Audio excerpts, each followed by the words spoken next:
Hello and welcome to OZChris versus Zenescope Entertainment for August and September, here with reviews for Belle, Oath of Thorns, issue number 2, Dragonsblood number 4, Grimm Universe Presents Fall 2019, and Ozheart of Magic number 5. So starting off with Belle, Oath of Thorns, written by Dave Franchini, art by De Santa Cruz, coloring by Juan Manuel Rodriguez, the cover A by Martin Coccolo and Ivan Nunes. So Belle's uncle awakens, but because of how he's acting out, he's had to be sedated. And when Belle refuses to leave, thinking that her uncle is in trouble, she is sedated as well. She eventually wakens up, has to be explained the situation was going on. But despite the fact she wants to be there for her uncle, she has a mission to attend to. So with updated armor, or a new piece of armor, as she's told, she goes off in search of another artifact, which leads her to these underground caverns filled with houses and various different hybrid monsters, and that's essentially what's going on in the story. So, story, I would give this a 3.5 out of 5. It was above average. It progressed really well, but there wasn't particularly anything of like interest or impact that was going on with this story. The art and the coloring, I'm going to give a 4 out of 5. There's good art and coloring, especially from the moment she dons her armor onwards is when I would say the art and coloring was definitely at its best. The cover, I'm going to give a 4.5 out of 5. Great art and coloring for that cover.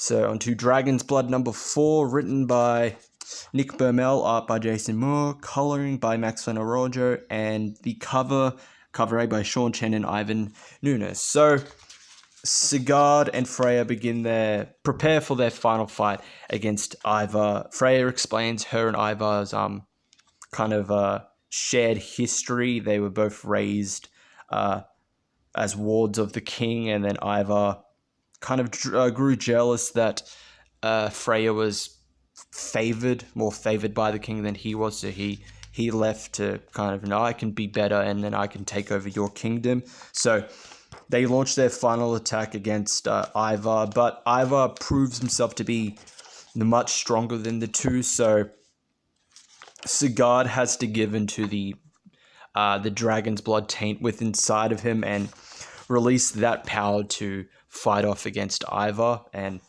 eventually, the battle is won, but Sigurd has gone missing, and that's essentially what happens in this issue. So story, I'm gonna give it a 4 out of 5. While it did seem a bit rushed, and it does end on a cliffhanger, I think it was really good. It nicely wrapped up the whole fight against Ivar, so it did at least that job well. Art and coloring, I'm gonna give a 4 out of 5. The art and coloring was really good here. The cover, I'm gonna give a 4.5 out of 5. I think it's a great looking cover, great art and coloring there. So on to Grimm Universe Presents Fall 2019. So this contains 5 standalone stories. A lot of them all are kind of precursors to upcoming series, except for one whose series is already currently out. So for the cover, I got the cover A by Igor Vitorino and Ivan Nunes. I also got cover E by De Santa Cruz and Ula Moss.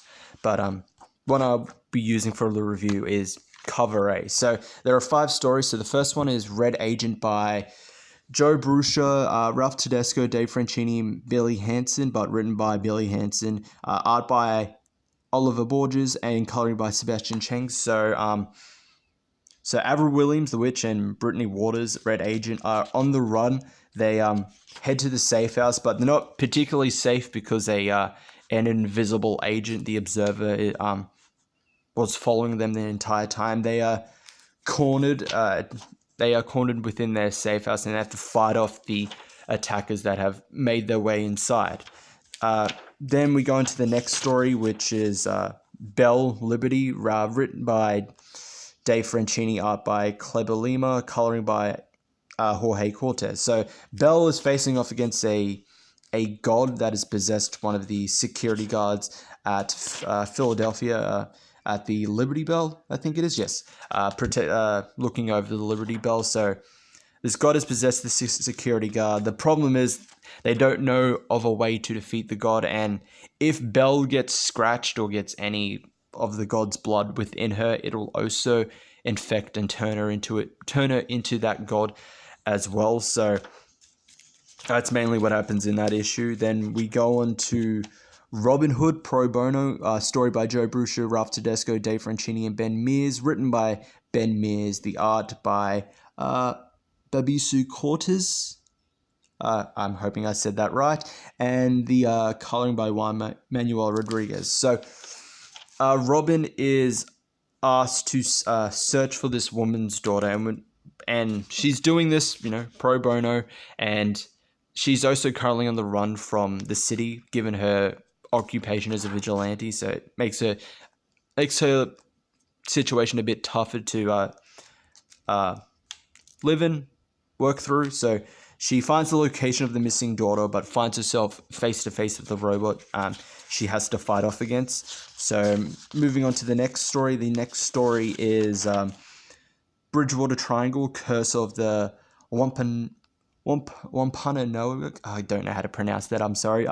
Written by Joe Bruscia, art by Davis Goten, and colored by Max Fenarrojo. So John Laxton betrays these Native Americans in order to get one of their belts for the power that it possesses, but he inadvertently curses himself and the land after killing the chief, the king, and taking the belt for himself. So, and the curse, which would be explored within a future series. So moving on to this one, I know this one is at the back.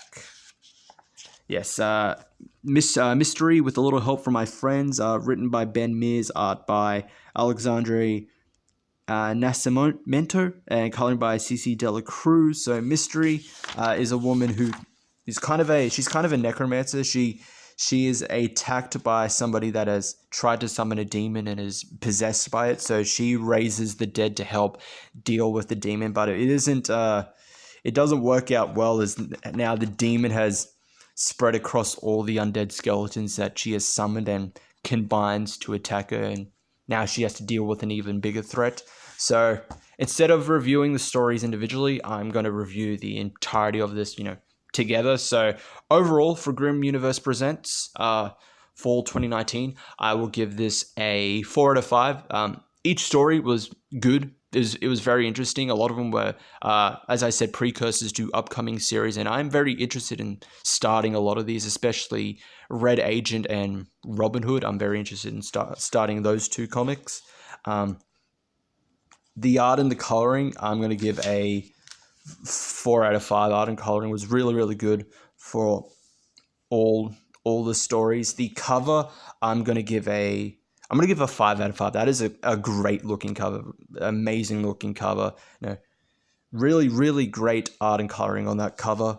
So on to Ozheart of Magic number 5, written, story by Dave Franchini and Terry Kavanagh, written by Terry Kavanagh, art by Marcella Muller, the coloring by Leonardo Pacioretty, cover A by Drew Edward Johnson and Ghostrifter, and I also got cover C by Laura Braga and CC Dela Cruz. So Dorothy is dead. She sacrificed herself to save the two witches, but actually she's not really that dead. She's on the brink of death. So the witches, with the help of all of Dorothy's allies, all band together to help resurrect her, as the Mad Wizard is now using Ozma to power himself, to make himself even more powerful, but he is confronted by the revived Dorothy, who is now back within her normal body, and she leads her forces in reclaiming the kingdom that was taken from her,